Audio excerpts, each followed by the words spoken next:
안녕하세요. 정보가 세상을 바꾼다의 인포뱅크입니다. 이번에 전해드릴 내용은 국산 초고순도 불화수소 기술 8년 전에 개발했지만 빛을 못 봤다입니다. 여러분의 구독과 좋아요는 저에게 많은 도움이 되오니 구독과 좋아요 많이 눌러주시기 바랍니다. 주제로 들어가서 국산 초고순도 불화수소 기술 8년 전 개발했지만 빛을 못 봤다입니다.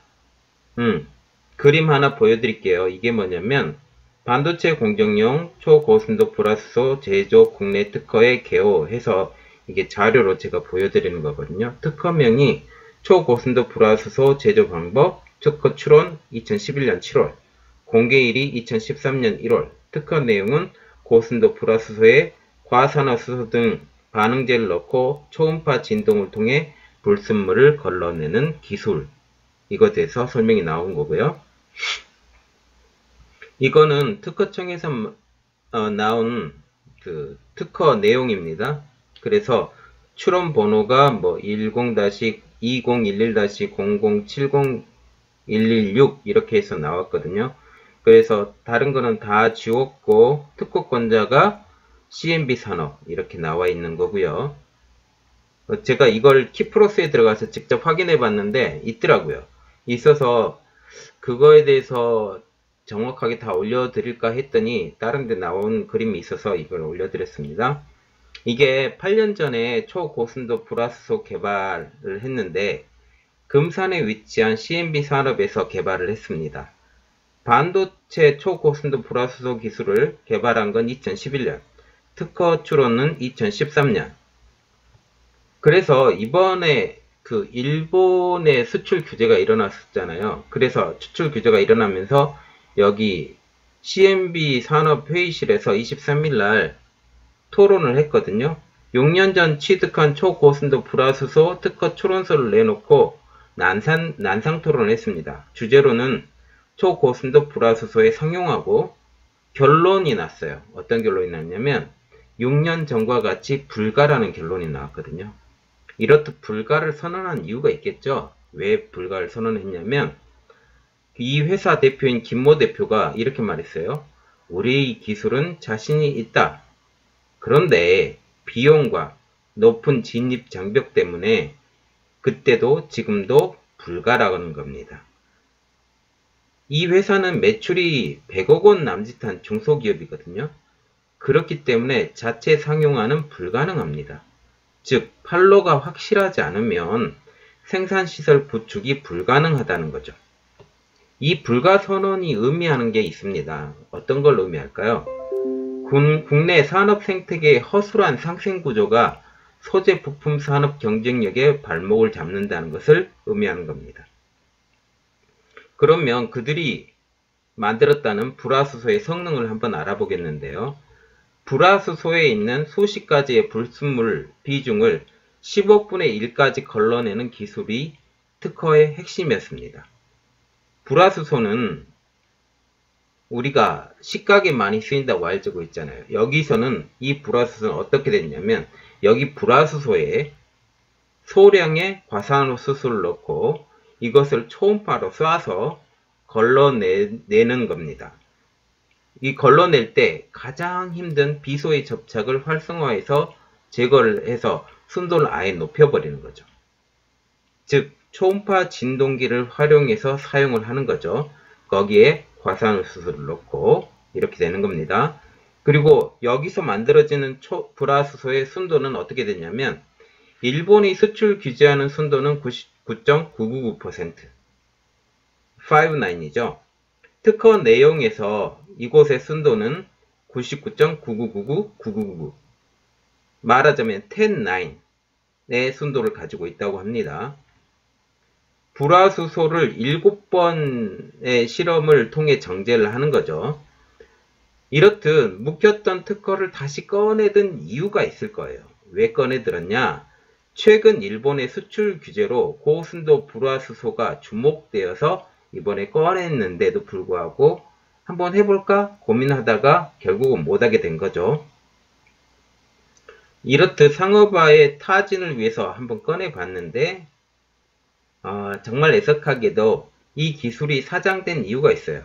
그때 만들었을 때도 불구하고 그것은 투자 장벽입니다.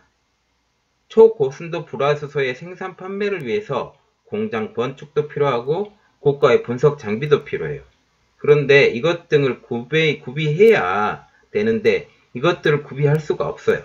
그리고 이송 과정에서 오염을 막는 특수 용기도 세 번째로 필요하게 된 거죠.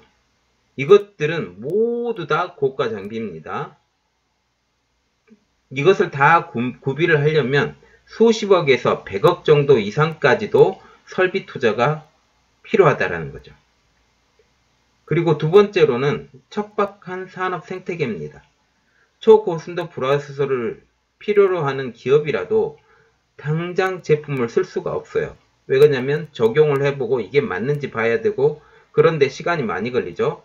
즉 반도체 공정에 적합한지를 6개월에서 1년 정도 시험을 해봐야 된다는 겁니다. 처음 물건을 받았을 경우. 대기업은 이 시간을 기다릴 수가 있어요.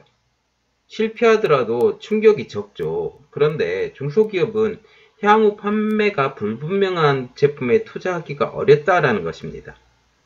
보시면 소재에서 장비 회사 이게 넘어가서 국내 공용 나노팹이 지금 안 되고 있죠. 그래서 해외로 가서 받아서 소재 업체로 이렇게 넘어가요. 지금 국내 공용 나노팹이 왜 안 되는지는 제가 후에 다시 설명해 드릴게요. 중소기업이 시제품 생산 라인과 각종 분석 장비를 확보해 1차 테스트, 전문기관의 2차 테스트, 삼성전자와 하이닉스의 양산 테스트, 이 세 번의 테스트를 거쳐야 된다는 거죠. 이 회사의 경우 10억 원 정도의 금속 분석 장비, 시제품, 그리고 이 생산 라인을 구축하는 데만 40에서 50억 정도로 필요할 것으로 지금 추산이 되고 있는데 이러한 어려움을 도와주기 위해서 한국나노기술원, 나노융합연구원, 그리고 나노종합기술원 등이 운영 중이에요. 지금 운영은 하는데 그런데 문제는 이곳이 10년 전 설립된 기관이라는 겁니다. 그게 뭐냐면 200mm 웨이퍼로 40나노급 반도체 생산 장비나 소재를 테스트할 수 있다. 그런데 현재는 삼성전자나 SK 하이닉스는 300mm 웨이퍼 그리고 7나노에서 14나노급 반도체를 생산을 하고 있죠. 그래서 전혀 맞질 않아요. 웨이퍼 자체 크기도 다르고 그리고 반도체 공정도 다르고 이 생산 장비도 다르고 모든 게 다르기 때문에 이게 적용시킬 수가 없어요. 현재 반도체 분야 R&D 사업의 지원 예산, 국가 지원 예산입니다. 이렇게 보시면 지금 총 사업비는 점점 줄어들어가고 있어요. 그런데 신규 과제로 들어갈 수 있는 것들은 점점 늘어나고 있어요. 그러면 R&D 사업을 지금 늘려야 되는데도 불구하고 점점 줄이고 있다는 게 가장 큰 문제입니다.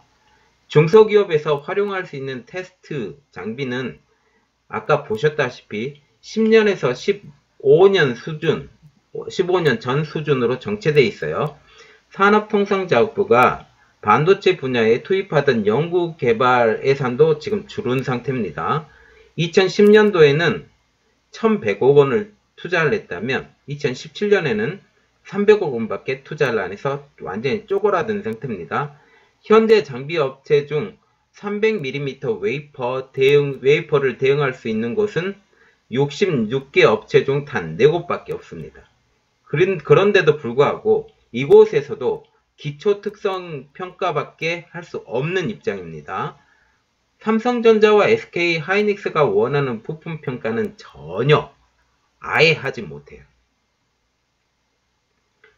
그래서 삼성전자와 SK 하이닉스의 양산 테스트를 받으려면 짐을 싸서 벨기에나 미국에 가서 인증서를 받아와야 돼요.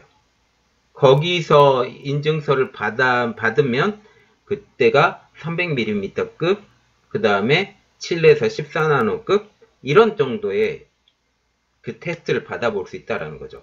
한국에서는 전혀 한 곳도 되지 않습니다.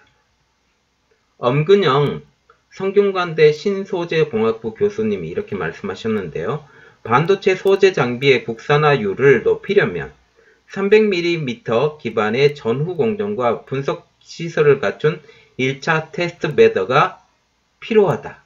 절실하다. 이렇게 말을 했거든요. 그리고 또 다른 문제는 인허가를 받는 것에 대한 어려움이 또 있습니다. 불화수소 공장을 지을 경우 부닥칠 지역 주민의 반대와 10군데 이상을 쫓아다니며 비슷한 내용의 인허가를 받는 것도 감당하기 어려운 점입니다. 또 다른 문제는 정부의 R&D 외의 시설 투자의 지원이 어려움이 있습니다. 즉, 정부가 시설 투자를까지 지원하기는 어렵다라는 거죠. 왜 그러냐면 R&D 사업 같은 경우는 공공기재 부분이기 때문에 지원은 할 수가 있어요. 그런데 시설 투자는 그 회사의 입장에 지원을 완전히 해줘버리기 때문에 이것까지는 지원해주기가 어렵다라는 게 정부의 입장입니다. 전직 산업통상자원부 관계자가 이렇게 말했는데요.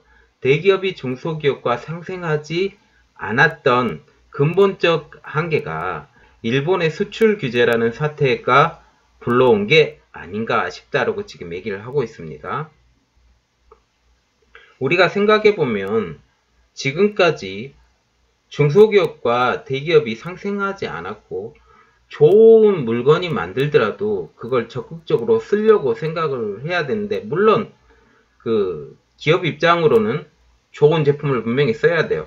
그런데 한국에서 그만큼 좋은 제품이 써졌다고 생각하면 한 번은 좀 들어줘야 되지 않을까. 그런데 더 중요한 거는 한국의 기본적인 테스트 베드도 있지 않다. 그게 가장 큰 문제죠. 어쨌든 이 모든 난관이 정부나 중소기업과 대기업 관계나 이 삼각구도가 잘 해결되어야만이 우리나라 기술이 발전하고, 우리나라 기술의 가장 큰 단점은 기초과학 분야의 부재입니다. 이 기초과학 분야의 부재가 특히 수학, 물리, 화학 이 세 분야의 부재가 우리나라 전체 과학에 끌고 나갈 수 있는 힘의 원동력이 지금 되지 않고 있어요.